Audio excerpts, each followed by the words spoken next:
Hi friends, இன்றைக்கி பார்த்தீங்கன்னா எங்கள் வீட்டில் சமையலே இல்லை. ஏன்னா மதியானம் சமைச்சது அப்படியே இருக்குது. காலையில் சமைச்சது எல்லாம் அப்படியே இருக்குது. எல்லாம்னு சொன்னால் கொஞ்சம் நூடுல்ஸ் பண்ணணும் இருக்குது. நூடுல்ஸ் இருக்குது கொஞ்சம் எல்லாம் நிறையவே இருக்குது. நூடுல்ஸு சாதம் இருக்குது.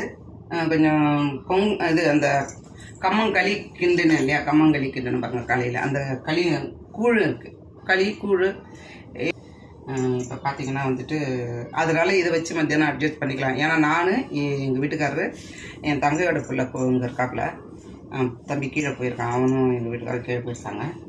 வருவாங்க அவங்க லஞ்ச் டைம் ஆச்சு, 1 மணி 1:15 அப்படி வருவாங்க. இங்கே பாருங்க, காலையில் பண்ணின நூடுல்ஸ் அப்படி இருக்குது.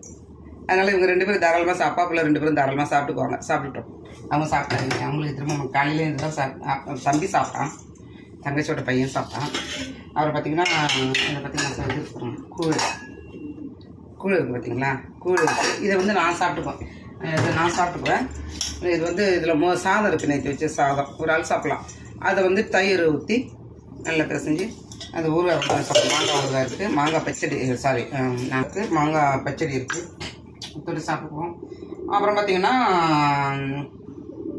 அவ்வளோதான். இன்றைக்கி அதுதான் சாப்பிடக்கூடிய. ஏன்னா விலைவாசி அதிகமாக இருக்கும், உங்களுக்கு தெரியாதில்ல. விலைவாசிலாம் கூடி போச்சு. பொருள்லாம் கொண்டு போயினா கொட்ட வேண்டாமே. இப்போ காலையில் பண்ணினது தானே. மணி இப்போ 12:45 வயசு, 12:50 ஆயிடுச்சு. காலையில் பண்ணினது தானே.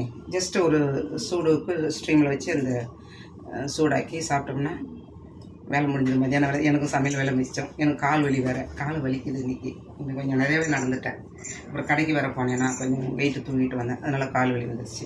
சரி, ஏதோ பார்த்து இது வேஸ்ட் பண்ண வேண்டாம், இதையே சாப்பிட்டு அட்ஜஸ்ட் பண்ணிக்கலாம் அப்படின்ட்டு விட்டுட்டேன். நீங்கள் சமையல் இல்லை.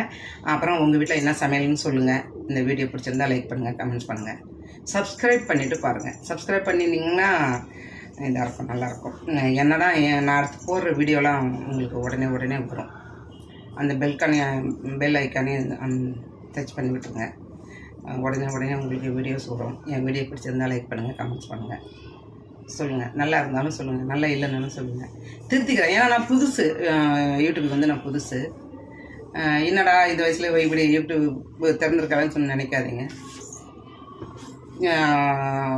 இது மாதிரி இருக்கும்போது தானே உங்களுக்கெல்லாம் பார்க்க முடியும். நிறைய மக்கள் நமக்காக வெயிட் பண்ணாங்க. நம்ம பேசுகிறத, நம்ம சமைக்கிறத, நம்மளுடைய இதெல்லாம் லைக் பண்ணுறாங்க. இவ்வளோ பேர் இருக்காங்க, மக்கள் இவ்வளோ நல்லா உள்ளவங்களாம் இருக்காங்களா அப்படிலாம் தெரியுது. மக்கள் எல்லோரையும் ஏற்றுக்கிறாங்க, யார் வந்தாலும் ஏற்றுக்கிறாங்க. தப்பு இருந்தாலும் சொல்கிறாங்க, சுட்டி காட்டுறாங்க இல்லையா, இது இப்படி பண்ணுங்கள். நான் வந்து சப்ஸ்கிரைபர்லாம் நிறையா இப்போ ஓரளவு ஆகியிருக்காங்க இல்லையா. அவங்களாம் நிறைய பேர் பார்ப்பேன். நான் வெளியில் நடக்க போகும்போது, பார்க்க போகும்போது, கீழே போகும்போது, கடைக்கு போகும்போது. இப்போ கூட 2 சப்ஸ்கிரைபரை பார்த்தேன் நம்ம கடையில். அப்படி பார்க்கும்போது அவங்க சொல்லும்போது சந்தோஷமாக இருக்குல்ல. அந்த ஒரு சந்தோஷம் தான் உங்ககிட்ட எனக்கு வேணும். அதனால் சப்போர்ட் பண்ணுங்கள். தேங்க்யூ.